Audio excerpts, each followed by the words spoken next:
Going back to the work at McGill as a PhD student, my focus there developed through these environmental presentations and writings around trying to protect the environment better. But at the same time, I was meeting Cree people who were coming into the McGill Cree Project offices and working there. Edna Neposh, Philippa Washish were there, and hearing stories from them, meeting them, hearing stories from them and from the graduate students coming back from fieldwork. It was an intriguing encounter with the people and stories about a people who were, in fact, very much involved and concerned with the changes that were happening on their land and to their uses and live life on that land.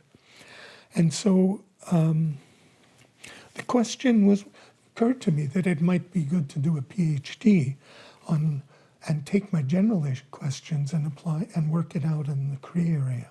My interest was in whether local people could in fact conserve resources. I already had doubts about the ability of governments. And I was interested as I saw the environmental movement growing as to whether local communities and movements could have a role in protecting and conserving environments. And it seemed to me the obvious question was whether the Cree were doing this already and what it looked like and how it worked.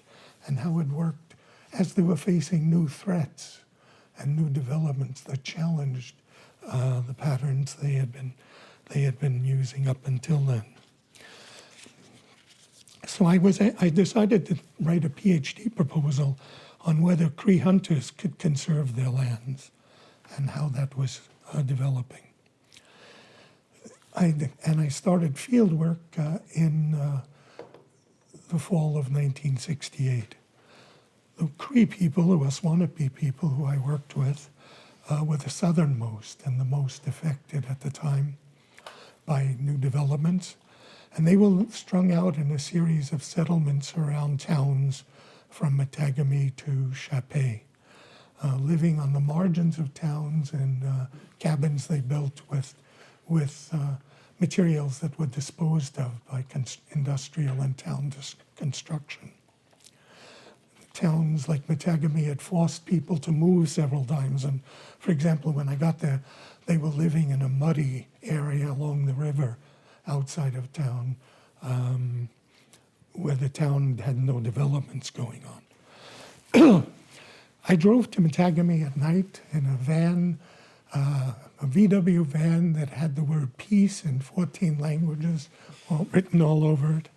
Arrived at night, slept in the van, got up in the morning, sat on the stairs of one of the 2 trailers that Indian Affairs had set up for sanitation purposes, and I saw people looking out at me in the morning light from their windows and nobody coming out.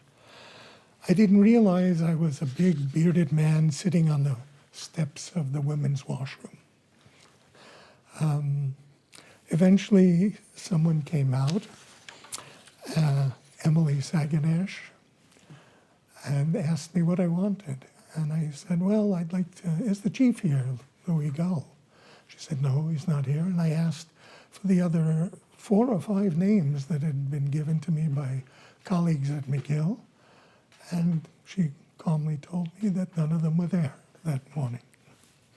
She asked what I wanted to do, and I said, well, I wanted to see if I could stay and learn about how people hunted. And she sent me off with her brother, Clarence, up to a building that Indian Affairs used for a commercial fishery. I went up and met a few people. Norman Grant came in and just started to ask about what they use this size of a net for or that, helped them move some boats around. There was about an hour of conversation in Cree, and at one point Norman said to me, go with him, pointing at Clarence, he'll show you where to set up your tent. And I realized slowly, in my joy and after, that I guess I had shown in the questioning and in sharing the labor what it might be that I would do. Adrian Tanner had been in the community the year before too, and people clearly remembered Adrian and had an idea of what an anthropologist did, and clearly he paved the way for me. It was also a fascinating introduction because as I reflected on it, there was no banned decision, no formal government decision, partly because the council of Waswanipi was people who were living in all of these communities stretched out over a couple of 100 miles almost, and they didn't have the funds to meet unless Indian Affairs called them together. But it was a governance decision because it was the informal governance of the camp that decided. And so I started to learn, as I thought about it, a little bit about informal governance structures. So I stayed in Matagami. I'll talk a bit more about that in the future, but I stayed there and was taken in by the household of Richard and Sophie Otter, the parents of Emily Saganash and Clarence Otter. A few weeks later, when I was ready to move on to another Waswanipi settlement, they gave me packages to take to their relatives and kin in Miquelon, and I realized that they were, in a sense, introducing me to people in the new villages, and that I was accepted there when I brought people packages from people and kinsmen in Matagami. I sort of came to realize that maybe I was the biggest package being sent around. I went across the communities that fall quickly before people went in the bush, then came back in Christmas time, came back in the Easter time when people came out of the bush to the settlements, went back for the summer of 1969, Christmas 1970, and the summer of 1970. So I did intermittent fieldwork while completing my MA and other assignments at McGill. Spent about 11 months in total during that period at Waswanipi on 6 trips. In 1971, when the hydro project was announced, I became a very intermittent visitor to Waswanipi for the next 8 years while I worked on applied work, visiting Waswanipi and all the other Cree communities only briefly.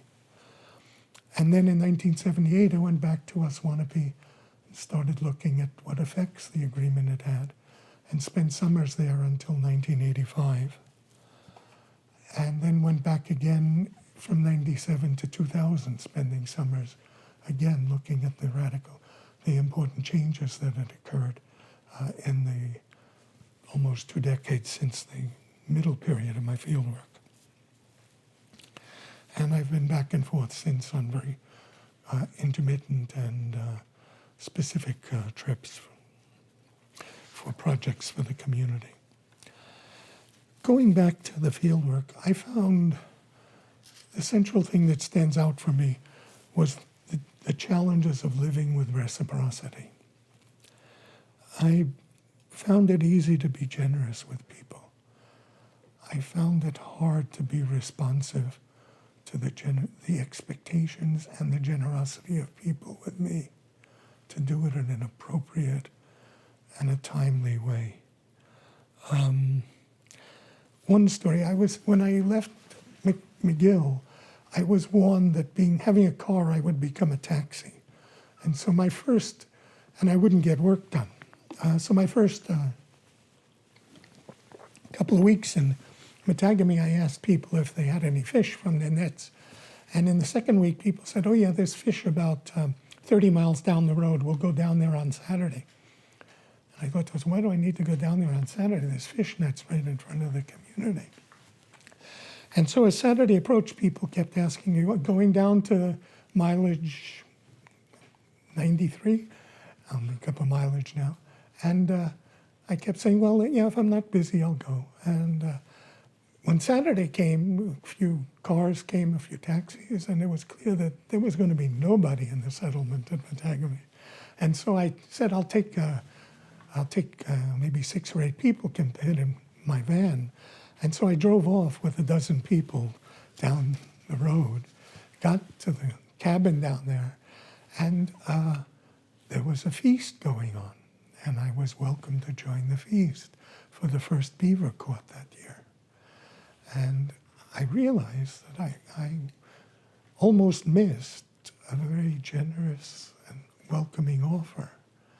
And after the feast was over and I had my first beaver meat, as I was walking out the door, someone pointed to a table beside the door of the cabin and said, "Oh, there are your fish." And so sure enough, I was provided with the fish I had requested. So I in a number of ways, started off badly on reciprocity and started to realize how much I had to know and how much I had to understand about people's lives every day, the minutiae, in order to engage in reciprocity effectively. People helped, of course. They always shared information. They always told you what they thought was essential to living as a responsible, careful person in the community.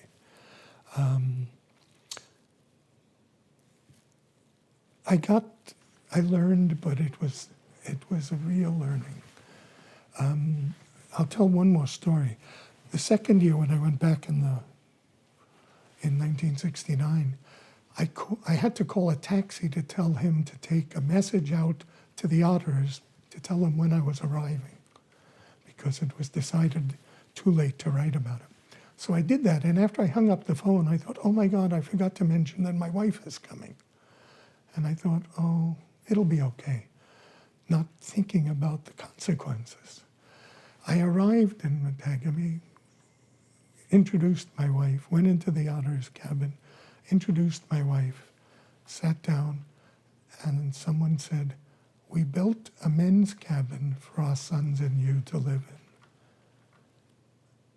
And we sat there for the next hour without another word being said, as I tried to understand what I had just done, and everyone else tried to figure out how to reorganize the summer they had planned, with me in mind.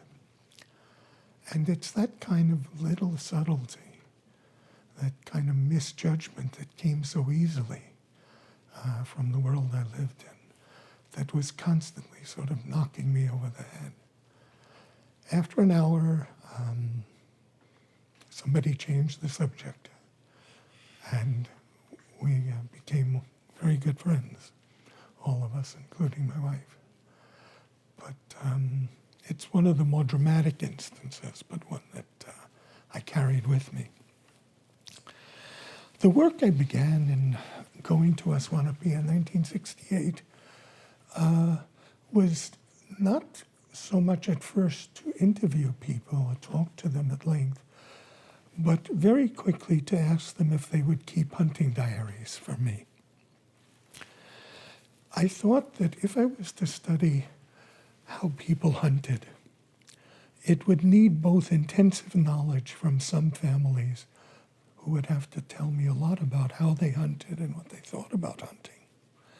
But it would also need detailed records from a very wide range of people.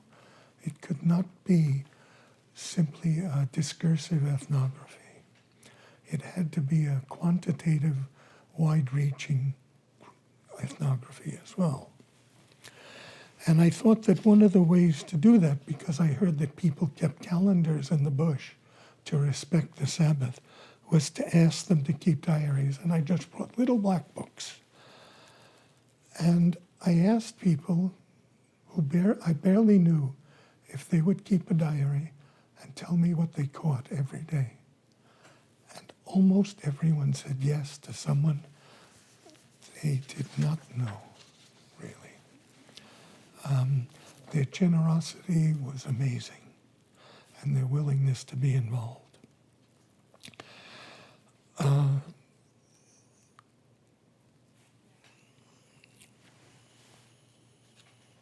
The diaries came back. Some were completed, some were not, but I got a good sample of diaries. I went back to talk to people at Christmas and at Easter and the next summer. It depended a lot on whether there was a young person to help the older people keep the diary in the camp. And some people filled out the diaries with all kinds of information they thought would be interesting and useful to me. Many of them put in the weather. It became clear how important weather was. But many told me what they did morning, afternoon, and evening, not just what they caught. Some people explained where they were traveling, why they were traveling there, who they were visiting, whether they were short of food or not, when they came to town, what they did. It was amazing that people were sharing their lives in this way. Not all,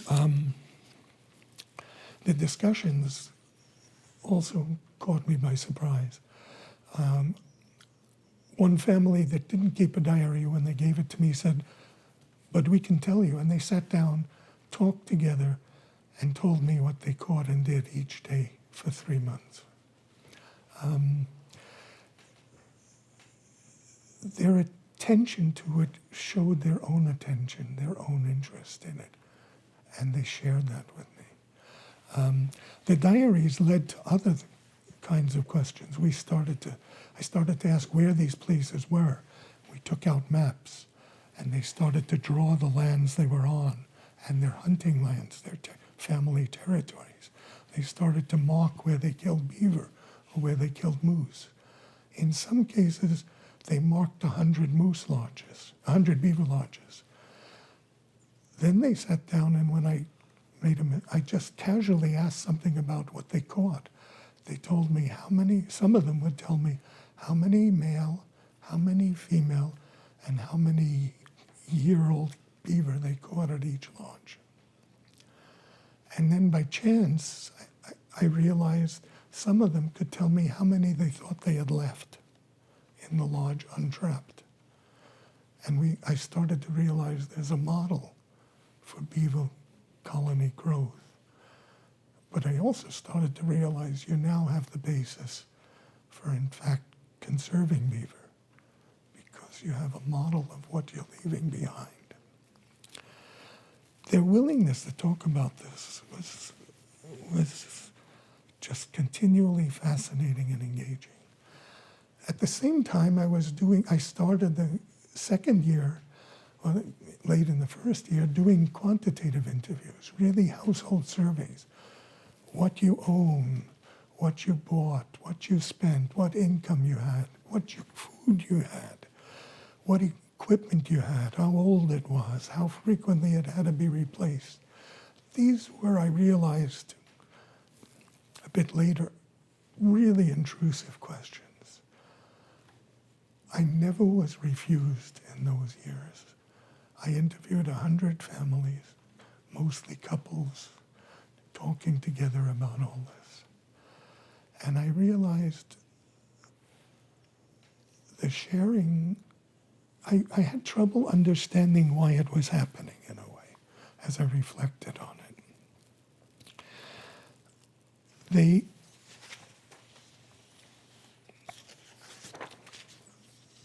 I realized partly it was generosity. They really wanted to help me. I realized partly they were sharing their lives, and they were sharing what really was important to them. That these details mattered to them. These details were, in fact, what it was, in part, to be a hunter and a hunting family living on the land. I could see that showing me the beaver lodges, they would go back to thinking about that place and what was happening. I saw that people, when I asked about family accounts, when I came back to talk to families a second time, people had prepared. They already had the information ready. And I could see they were getting a kick out of watching me get my mind blown by how much it cost to do some of these things and how they had to put together fragments of cash from different places to make it all work. They were enjoying, it was amazing how much they enjoyed it because it was part of their competence, as Dick Preston would say, and part of their lives. And I came to have a deep appreciation and affection for what I never thought I would, which was very detailed questioning and very meticulous questioning. I ended up with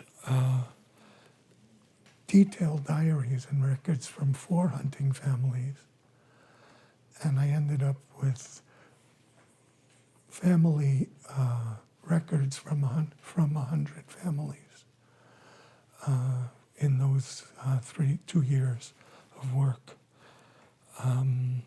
It made possible a lot of detailed analysis. It made possible some of the chances to use this material that showed up later. But at the time,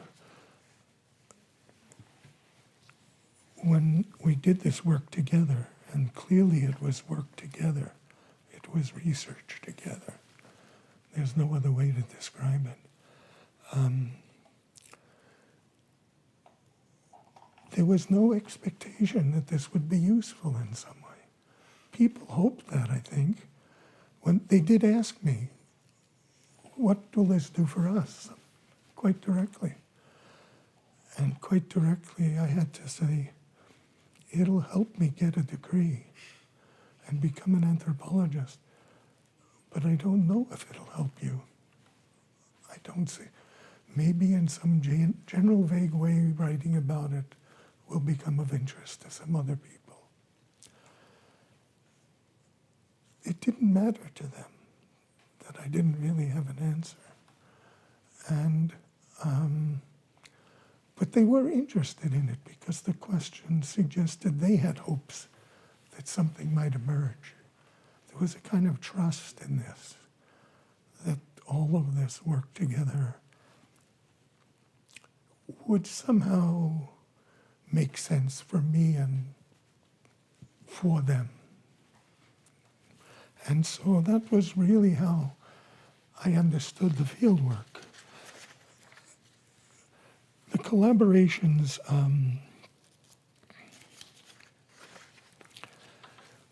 took very specific forms in the case of some of people who really became particularly central. When I first arrived in Waswanipi, in Matagami, I asked about someone who would translate for me because I didn't speak Cree, and I still don't. And I was directed to Eva Grant Otterise, and we worked intensively together in Matagami in the 1960s and then again in the 1980s. She and her husband became the people I both worked with and talked to the most frequently, Joseph Otterise Jr. In the years from 68 to 70, when I went on to other settlements, other people helped me as well. Particularly in those years, Catherine Gull, Ellen Eposh, Maggie Blacksmith, Hattie Kitchen, and Alice Blacksmith, and many others who have to go unnamed. But the work with Eva and Joe was the most sustained. And it took me a long time to understand that work and to see how it developed. And in the end, to realize I wasn't working with a translator, I was working with a co-researcher.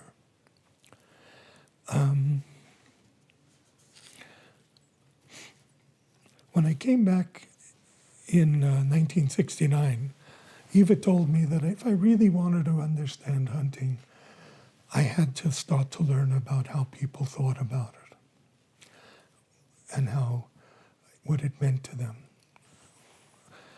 And she set out, I was thankful, set out to start to show me how to do that and to do that with me, because it was important to her. I think she had a project, and I was part of her project, although I didn't realize that for a long time.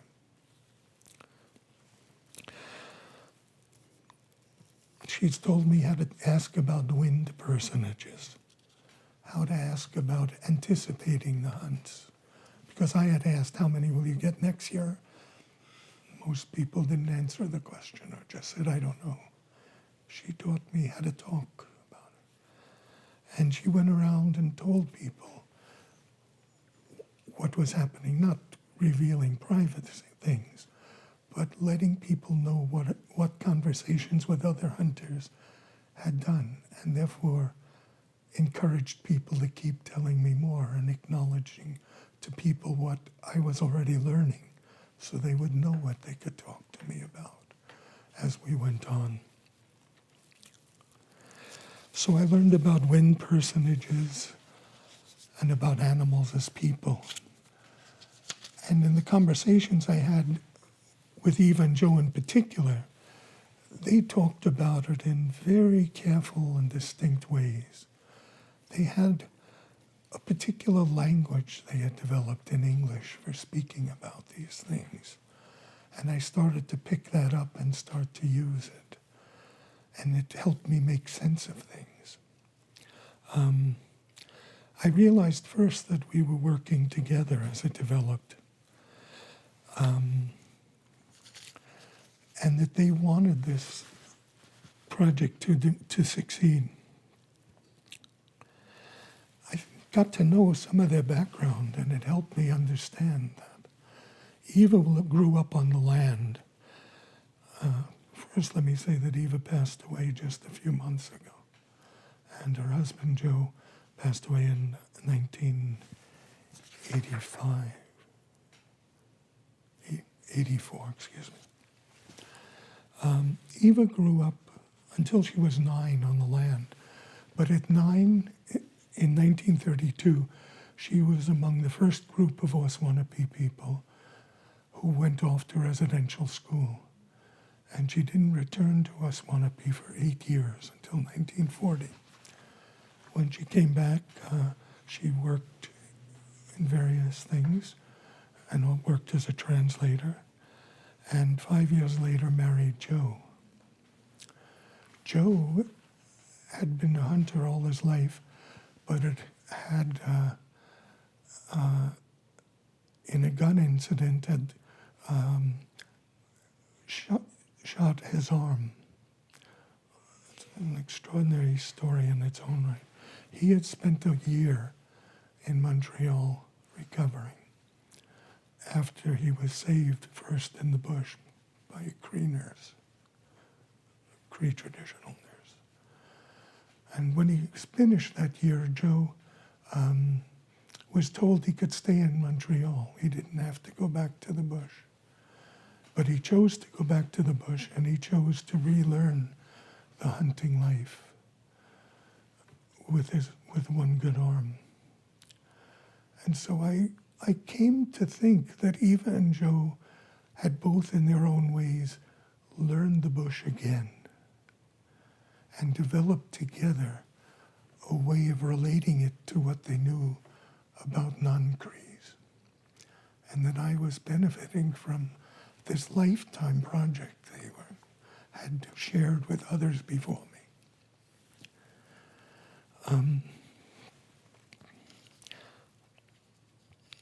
Eva was a teacher. She taught all the time. One incident, I visited their camp for a few days.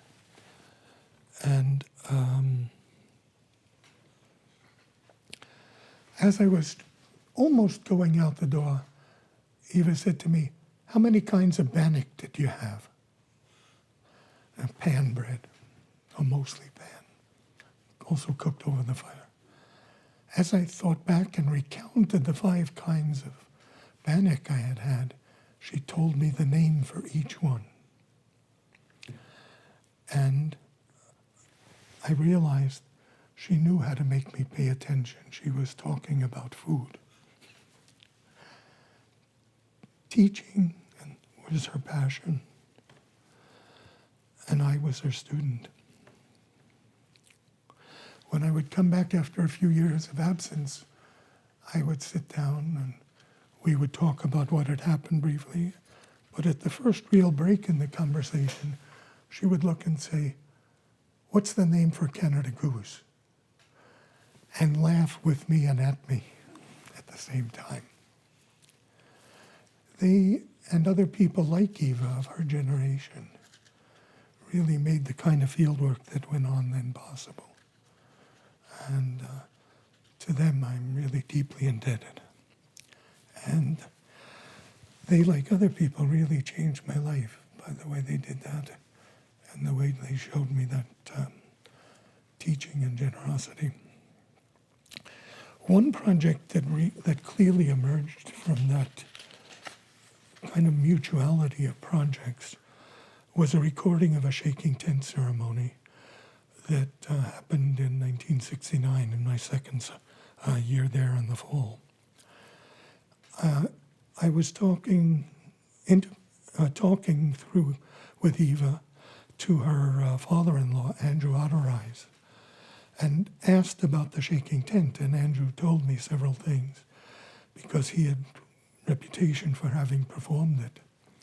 And then he said that he had had a dream a few days ago in which the North Wind person, Shu, had come to him and told him that he would come and then he would go, the lakes would freeze, they would then thaw, and then they would freeze again for the winter, and that people should be very careful when the lakes first froze. And then he said he might do a shaking tent ceremony in a few days. The next day, Eva came to me and said, I asked him if you could film it, and he said, you can film the shaking tent ceremony. He said in the ceremony that he did it for his grandchildren in the hope that they would take on holding shaking tent ceremonies. Eva said that she wanted future generations to know about it. I clearly was interested in sharing this further. We each had variations on the same project. It took a long time to actually take the Super 8mm film, very amateur film, that recorded the ceremony and get it into a form that could be distributed and circulated, partly because so much of my time was devoted in the 1970s to working on responses to the hydroelectric project. But in the early 1980s, Eva and Joe and I, Andrew had passed away in 1976, had the chance to work together in 2 summers, going through the recordings, translating them, interpreting them. They worked on their own, and Eva commented how difficult it was to translate the very particular language and speech that Andrew was using. And starting then, we agreed that we would take the records and try and produce a circulatable copy. It took a long time still to find the funding for that. In the mid-1990s, it started with an invitation from Time Life Books to contribute to a book they were preparing on hunters of the Northern Forest. And when they saw photos, which was what they were mainly interested in, of the shaking tent, they offered to do an essay. And Eva and I agreed to do that. And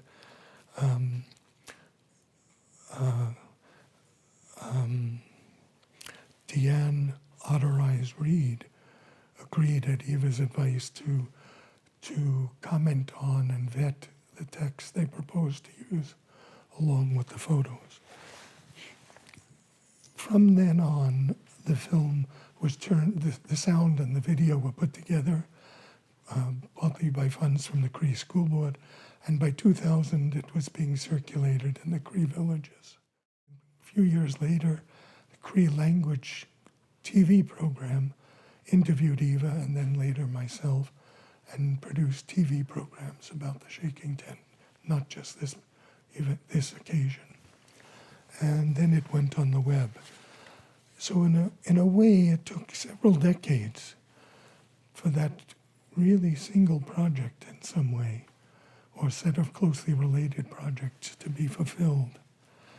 But it was fascinating how working together through all those years, it emerged how we could do all of that, how it could be passed on to family, how it could be shared with the community, how it could be shared more widely and distributed more widely and saved.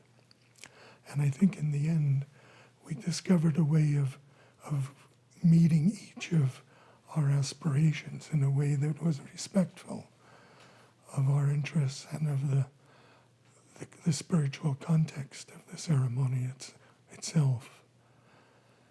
Throughout that time, ceremonies were being performed elsewhere in the Cree world.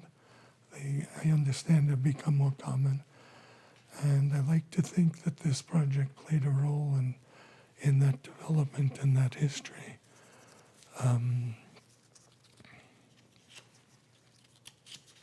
It's certainly the most sustained project that was developed with such collaboration. It's part of what taught me to think about things again. Andrew confirmed in the ceremony, or I should say the north wind that visited him, confirmed that the weather would in fact involve freezing of the lakes, thawing, and then freezing, and that people had to be very careful in their travels. And when I returned to Aswanapi in 1970, people told me that was what was happened. That's what happened. And when I looked at the monitoring stations, the hydroelectric monitoring stations of the region, they were consistent with that. It was a kind of extraordinary knowledge to share with people. I can't think of anyone else who's talked about a weather pattern so far in advance, shared it with the community, and shared it in a way that depended on all the respect they had to make clear how important it was. So it was an extraordinary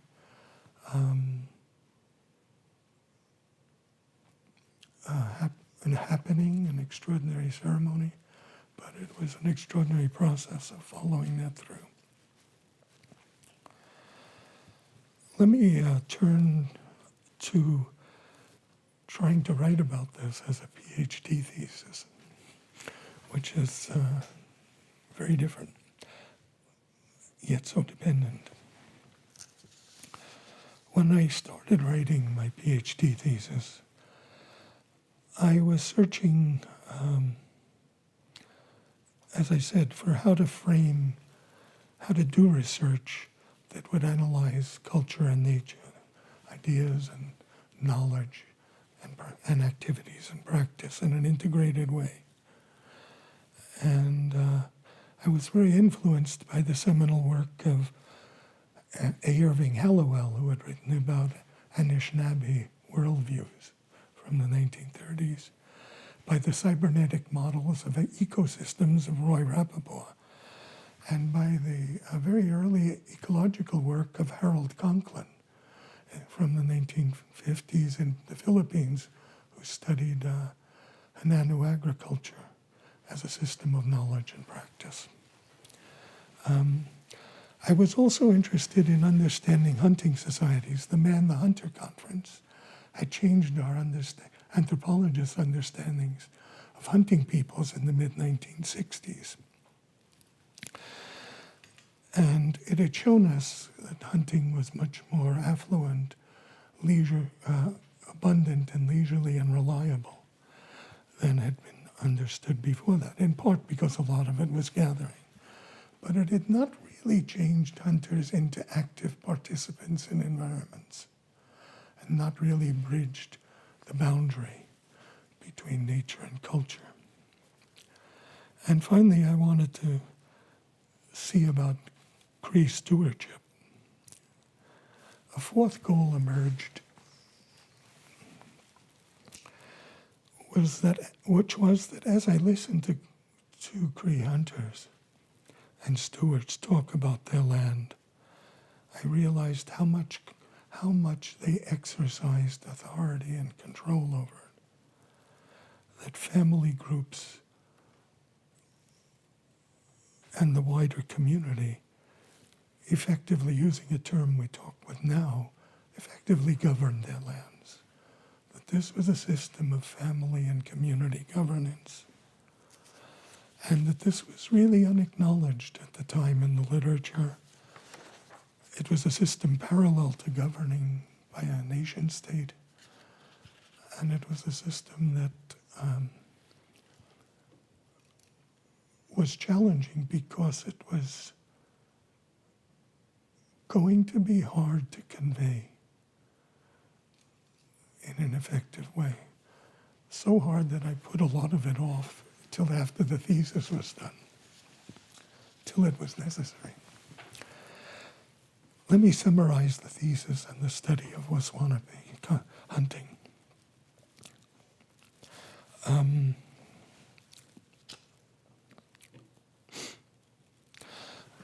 Because of the amount of quantitative material there was on Cree hunting, on Waswanipi hunters, it became one of the best documented and cited studies of indigenous conservation.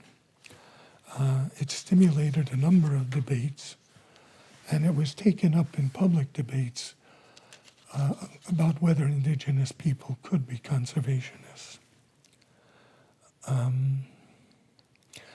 The first report of the work came in 1971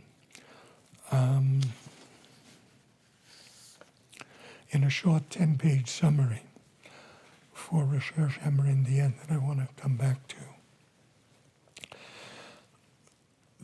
The research collaborations at Waswanipi showed, as I've said, that hunters had considerable knowledge of animal behavior and that they could describe what I was calling hunting recipes.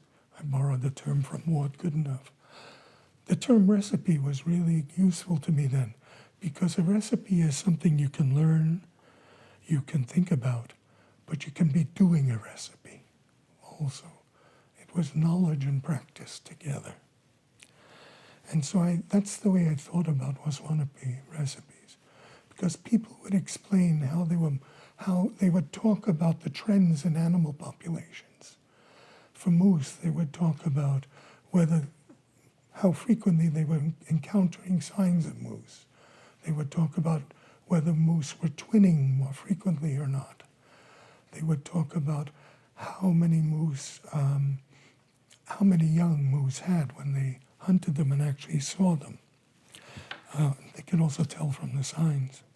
With beaver, they could tell women when they butchered beaver could look at the placentas of beaver and see scars of how many kits had been born that year. And so they knew whether beaver were having more or less young each year. This kind of knowledge, first of all, I went back and looked in the literature and found that biologists recognized most of these as good indicators of the conditions of game populations. So that what Cree were looking at and observing was was indeed, but was confirmed by science, or paralleled what science would say management depended on. And that was useful to me, not because it meant I believed Cree, but because it meant I could write to scientists about it. But this knowledge was clearly knowledge practice. It was in the course of hunting that you encountered the animals and learned the signs of how many young they had with them, how many young beaver it had. And so it was a knowledge practice that people were telling me about. It was a breach of the nature-culture barrier. I started then to look at whether the quantitative data would show this process at work in practice. The record showed that people were adjusting how much they took in response to the length of fallow. They would not hunt each piece of land on a territory each year, but rotate the usages. And the areas they went back to after a fallow, they caught more.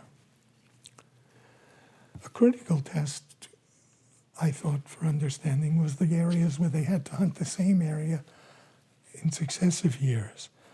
And I found that in those years, if they were reporting declines in animals, they did report declines in their hunts, and they were recorded as declines in the hunts. So the territories that were being used most intensively were territories that they were still responding to trends in animal signs and frequency, abundance. And then government conducted surveys both before and after my time there. I recalculated in order to see how the game populations looked from the point of view of scientific surveys. And the game populations of both moose and beaver were fairly stable.